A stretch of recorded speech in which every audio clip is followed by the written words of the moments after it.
सुसंगती सदा घडो या प्रार्थनेचा आणि मोराचा एक खूप छान संबंध आहे. तो जाणून घ्यायला आपल्याला जावं लागेल 18व्या शतकात. तर 18व्या शतकातील पेशवेकालीन महाराष्ट्रात बारामतीच्या एका वाड्यात एक विलक्षण खोली होती. त्या खोलीच्या भिंतींवर चित्र नव्हती, शस्त्र नव्हती, तर छतापासून जमिनीपर्यंत होते फक्त शब्द आणि शब्दच. मराठी आणि संस्कृत मधले समानार्थी शब्द, यमक, व्याकरणाचे नमुने सगळं काही खडूनी लिहिलेलं होतं. कारण ती खोली होती महान कवी मोरोपंत पराडकर यांची. त्यांच्या हजरजबाबीचे अनेक किस्से प्रसिद्ध आहेत. एकदा ते सरदार घोरपडेंच्या दरबारात पुराण सांगत होते. कीर्तन अगदी रंगात आलं होतं, पण घोरपडे सरदार बाजूला बसून मोरोपंतांच्या बिदागीत कपात करायची कशी याचा हिशोब करत होते. हे पाहताच मोरोपंतांनी कीर्तन न थांबवता जागच्या जागीच एक श्लोक रचला. भोजा समान कविता प्रिय,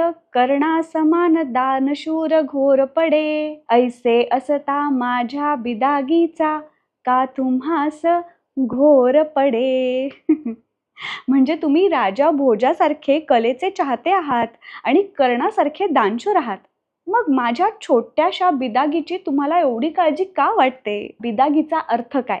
कॉमेंट्स मध्ये सांगा. वळूया सुसंगती सदा घडो या प्रार्थनेकडे. महाकवी मोरोपंतांच्या काही शेवटच्या दिवसांमध्ये ते काशीला गेले. गंगेच्या तीरावर बसून त्यांनी एक रचना केली. ती रचना म्हणजे केकावली. ही जी प्रार्थना आहे ना, सुसंगती सदा घडो, ही मोरोपंतांच्या केकावली या ग्रंथातून आली आहे. संस्कृत मध्ये केका म्हणजे मोराची आर्त साद आणि आवली म्हणजे माळ किंवा मालिका. तर अशी जन्माला आली केकावली. उन्हाळ्याने व्याकुळ झालेला मोर जसा पावसाच्या एका थेंबासाठी आकाशाकडे पाहून टाहो फोडतो ना, तसंच मोरोपंतांनी स्वतःला एक व्याकुळ मोराची उपमा दिली आणि ईश्वराच्या कृपेची याचना करत एकामागून एक आर्त हाका दिल्यात. त्या हाकांची माळ म्हणजे केकावली. पण या ग्रंथाचं आणखीन एक वैशिष्ट्य आहे.